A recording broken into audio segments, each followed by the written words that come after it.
Hello, everyone. This is a completely candid video, meaning it's really, there's going to be a lot of noise in the background. We have kids. 3 boys. But we wanted to get on today because I believe that this woman's story is very important for many women to hear. This is a very special friend of mine. We've been friends since we were, I think, 14. Yeah, 14. Met you freshman year. Yeah, so we've been friends for a long time. So she's seen my growth and my transformation, and I've seen hers as well. So I want her to share her story because I do believe that it can impact and it can transform people's lives. And so this is my friend Andrea. Everyone. I feel like we're on a talk show. Hi everyone. I want to first start and say that my story actually starts a little bit even before I was born. My mom was a teen mom, and when my biological father first found out that my mom was pregnant, it was asked of her if she would consider abortion, and of course that was an immediate no.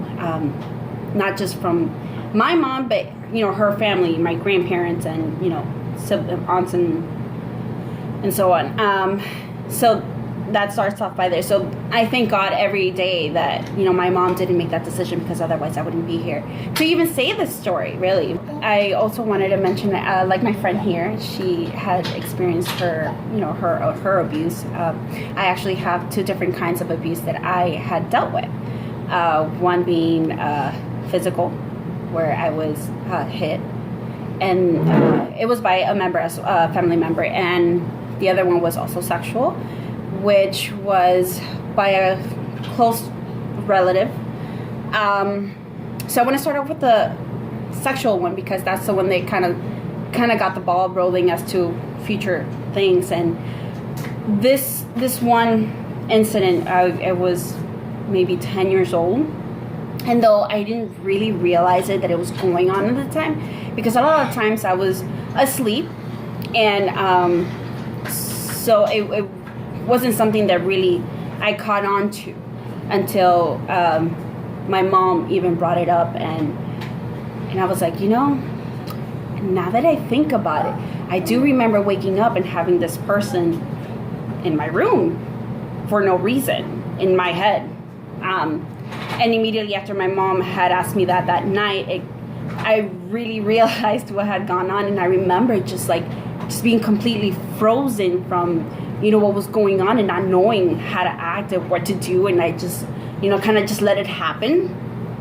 And the next morning I did mention it to my mom, and of course this person denied it. I've since have forgiven him for what he has done. He isn't really in my life anymore, but I have forgiven him, and I've moved on from that incident as far as the action. However, that has left some hurt that has now come into play even now in my marriage, and the things that I do and how I act and all that. And the other one is my physical abuse. I think that one was, it was just really hard for me, because it was someone very, very close to the family. And, he hit me in a way that you would see a man and a man get in a fight. And that one, I think, has also led a way of me having mistrust towards not just people, but particularly men. And so that person is not in my life anymore. It has left some residue where sometimes I even get angry, because I do feel some of the damage that it has done, not just to me physically, but emotionally. And I kind of wish it never even happened, because I see the way I treat sometimes even my husband, with disrespect, with I'm good, I don't need you kind of attitude. Yeah, because you feel like in a way, at least for me, I also see men as a threat. So when it's kind of, I don't have I used to, and I'm trying, and I'm also in the process, Right. of respecting my husband, because because of the abuse, because of the image that I had of my father, I didn't really have any respect towards men at all. Like I didn't respect men. And I think that sometimes even now, subconsciously, in the way that I speak to my husband, or the way I snap, or even at my son, it's directed towards. It's interesting because I don't speak like that to women. However, with just male figures, it's like that. You snap, you tend to not care, and I believe that as Christian women, thankfully, God makes you aware. God helps you cope with those things on a day-to-day basis, and He reminds you that it's okay. Be better next time. Speak better next time. Be gentle. Be kind. So I believe that yes, things like that, especially when they happen when we're little and we're vulnerable, they do leave a sensation of mistrust that we carry on, to our marriages. And unfortunately, that's the truth. And although we're Christian, we're not perfect. We don't have perfect marriages. And that's one of the things that I really want to come across today, is that we don't have a manicure. We're not going to manicure our marriages or our lives just because we're Christian. No, we go through things on a day-to-day basis. And so I'm going to let her continue with her, how the mistrust has affected her marriage now. It's not just a thing of being disrespectful, but I'm also starting to notice how it's taking place in the bedroom.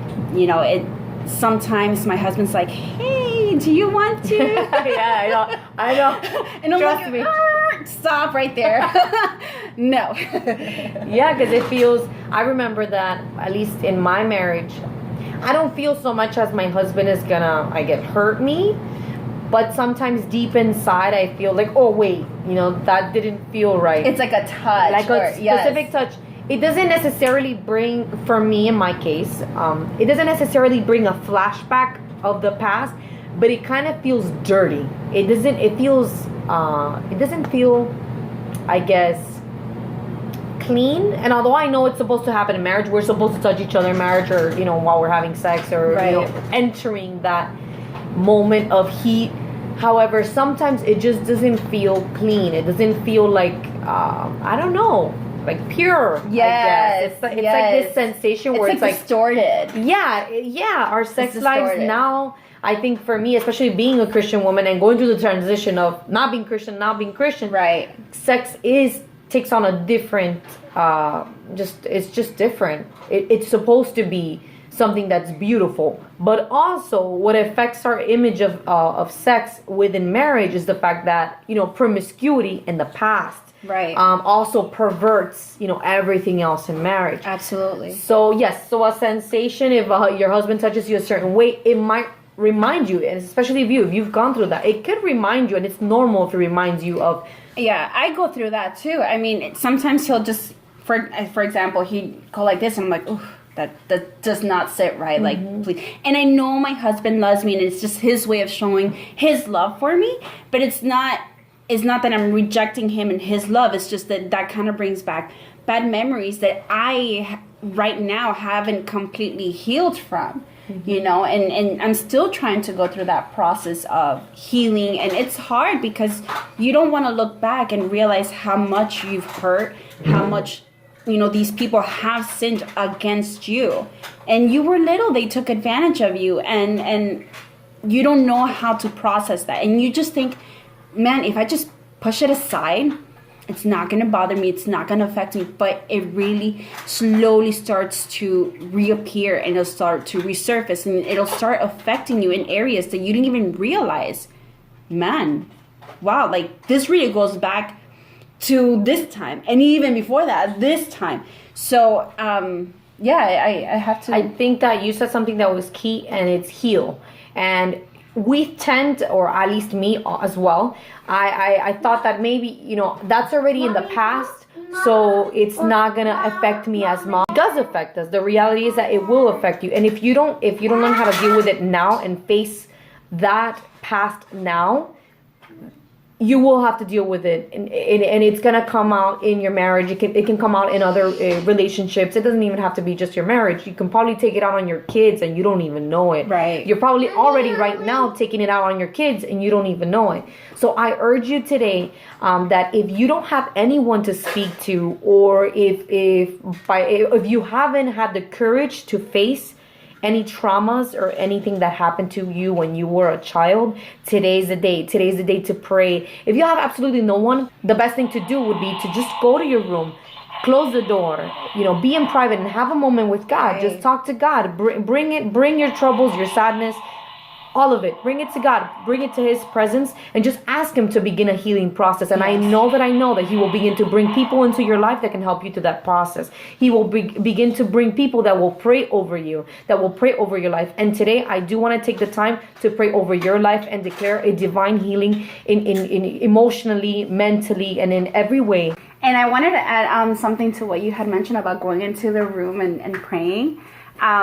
I recently had an experience where I met up with this friend that I hadn't seen since like college, when we were dancing and she was in color guard. And but anyway, she's a Christian, and we were talking about my hurt and what I had gone on, and we started praying. Man, and I can't even begin to explain to you. I cried like somebody had died. Like it was just like straight up. I probably looked ugly crying.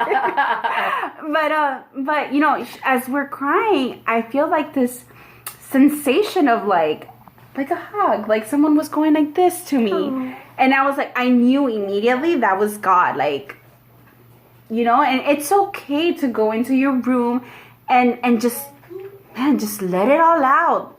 Tell God what you're feeling.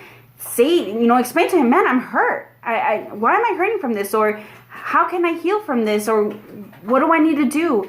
It's okay to just let it all out and just pray and bawl your eyes out till you're dried up. Like I do it countless times, and there's something healing about that. And He kind of just reminds you, man, I got this. Like, I got you. I'm going to heal you. It's going to be a process, but you are going to heal. And even though I'm not completely healed yet, I know that God is doing something in me that I can't even begin to explain, because I feel it. I know, and I'm aware of what's going on with me spiritually and emotionally. And I'm starting to be a little more conscious of the things that I do and the things that I say. But it's progress. It's a day-by-day thing. It's not going to be an overnight thing. You're never going to be 100%, a saint or holy, or, whatever word you can come up with. Absolutely. And just today, I urge you, if you don't trust anyone around you to speak to about any issues that you may be having, by all means, reach out to me, reach out to us, and I will be more than happy to have a conversation with you. The purpose of me doing these videos is because I really want to help other people. I want to help other women. And even, sometimes men, they go through abuse or they go through different types of things. Right. And they're actually more embarrassed to speak, or more embarrassed to, actually come out and be open about their traumas and their struggles. Right. Especially how, people are like, oh, but you're a man and you can handle that. Man. No, that's not true. No. That's not true at all. So today I want to pray for you. I pray for your life, and I pray over your life, and that I declare that today will be a new day for you. Mm-hmm. Today is a day where a new healing process may begin in your life, and you're not alone. God is with you. God is everywhere you go. He is holding you by the hand. And I declare that this year is a new year for you. This year is a new year for you to become that person that you want to be, without the insecurities, without the mistrust, without anything that is negatively impacting your life. So today I want to just tell you that God loves you, and God bless you.